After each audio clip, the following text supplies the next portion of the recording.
Mas além de se misturarem entre si, as tradições africanas também receberam influências das culturas indígenas e portuguesa. Esse cruzamento, que se conhece por sincretismo, é a base da criação de religiões como a Umbanda, o Catimbó e a Jurema nordestina. Para onde quer que olhemos, vamos encontrar um som, um sabor, uma palavra, uma obra de arte e também o resultado de anos de trabalho dos negros africanos. E a influência africana está para além do que enxergamos no mundo visível, neste nosso Aie. Ela também orientou a nossa fé. Eu vivo o tempo inteiro com a realidade. Para mim, interagir com esse mundo que eu vejo e tendo a certeza, acreditando que o mundo que eu não vejo também está interagindo, aqui vocês não estão aqui por acaso, nós não estamos aqui por acaso. Há toda uma ancestralidade, não é, atuando para isso. Quer dizer, nós sempre nos conhecemos, apesar de nunca termos nos encontrado. E chega uma hora que a gente se encontra. Para mim isso é realidade, para mim isso não é magia, entendeu? Para mim essa é a ação do invisível, a ação, né, desses ancestrais, dessas energias, né, atuando. Então, para mim, não é magia, é uma realidade. Então, isso pesa um pouco sobre nós. E tem muita gente que é iniciado no candomblé e, em vez de desenvolver uma religiosidade, uma expressão de religiosidade, uma forma de espiritualidade, que está no mesmo plano de qualquer uma outra expressão religiosa, não é? Dá sempre essa conotação né, da coisa exótica, do mágico, do show, do folclore, e aí minimiza muito aquilo que nós temos. Foi através da religiosidade que essa experiência se unificou. Claro que eram muitas formas de adorar o divino, de celebrar o divino, mas essas diferentes formas, diferentes maneiras de celebrar o divino, elas foram preservadas de maneira muito forte. E além disso, essa preservação, ela trazia aquilo que era de mais importante para os africanos deserdados, que era a celebração do território. Então, a experiência religiosa, ela traz, sobretudo, uma imagem do território perdido que é concretizado no terreiro, que é de novo recolocado ali no solo que ele é obrigado a permanecer, como se fosse um pedaço do espaço nativo desse africano. Então, o terreiro, nas experiências religiosas, tem um papel importantíssimo de resgatar, de recuperar aquele território perdido, mesmo que através de uma nostalgia, mesmo que através de uma experiência de lamento e de perda. E é esse território, representado pelo círculo, que vai reaparecer em várias atividades, não só no terreiro, no caso da Umbanda, do Candomblé, do Voodoo, todas as experiências religiosas dos africanos na diáspora, mas também no espaço lúdico. Essa mesma roda reaparece na capoeira, reaparece, por exemplo, no jongo, reaparece no tambor de crioula, reaparece no samba. Então essa mágica do círculo que traz de volta a experiência com esse território perdido, ela tem um papel fundamental e o seu útero, o seu lugar de nascimento é dentro da experiência religiosa de resgate do divino. Então esse é um aspecto que é muito permanente em todas as experiências dos africanos, ou melhor, dos descendentes de africanos, por todos os espaços do planeta. A roda, o círculo, a gira, como nós conhecemos na Umbanda, reaparece o tempo todo como essa forma imaginária de recuperação do território perdido.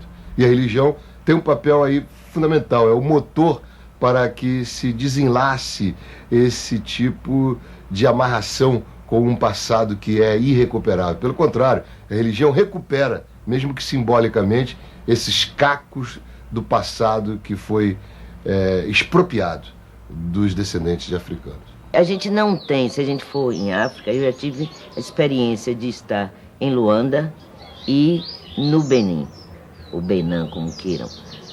E você realmente sente, você vê, você consegue ver, não é? alguma coisa em relação ao culto do Jeje que você tem aqui, né, ao culto do orixá, ao culto dos inquices, mas você não vê exatamente o candomblé como você vê no Brasil, na Bahia. Né? Você vê, né, a origem do que nós temos aqui, mas esse jeito de cultuar orixá, de cultuar vodum, de cultuar inquice, e também juntando, né, as entidades dos caboclos, né, não só na Umbanda, no candomblé de Angola também, a gente cultua a ancestralidade indígena, isso é bem brasileiro, e essa é uma construção nossa, não é? Agora, a gente buscou, né, dividir, né, entre nações exatamente para mostrar a predominância de determinada cultura africana que influenciou. Aí você vai ter, né, os candomblés de Angola, o Congo Angola, a predominância, né, das culturas bantus, congos, lunda, luba, chokwe, kioko, quincongos, quimbundos e tantos outros. Então você vê nos candomblés Congo Angola. Você vê a influência dos fons, né, que vieram do Daomé, do antigo Daomé, nos candomblés que nós chamamos Jeje. E você vê a predominância, a influência iorubá, dos candomblé Queto ou Nagô, como queiram. Mas é uma recriação, uma reconstrução nossa. No fim do século XVIII, de cada 10 habitantes da cidade de Salvador, 6 eram negros. E desses 6, a metade, ou seja, 3, tinham vindo da atual Nigéria. Eram os Iorubás, aqui chamados de Nagôs. Apesar da religiosidade africana existir no nosso país desde a chegada do primeiro escravo, somente no século XIX que as religiões afro se organizaram de forma sistemática. Um marco desse movimento foi a abertura de terreiros, como a Casa Branca do Engenho Velho, o mais antigo da cidade de Salvador. O acontecimento realmente mais impressionante se dá a partir da década de 1830, que é quando o Império de Oió, que era o estado iorubá mais desenvolvido, mais poderoso, ele sofre um ataque muito forte dos fundamentalistas islâmicos pelo norte.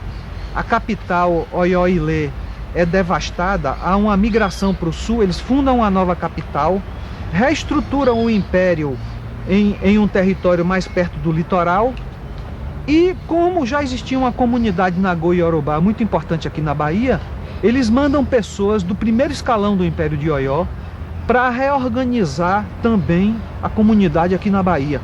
Então, ou seja, nós temos ao mesmo tempo uma reestruturação do país Iorubá lá, e ao mesmo tempo aqui na Bahia também fazendo parte dessa reestruturação.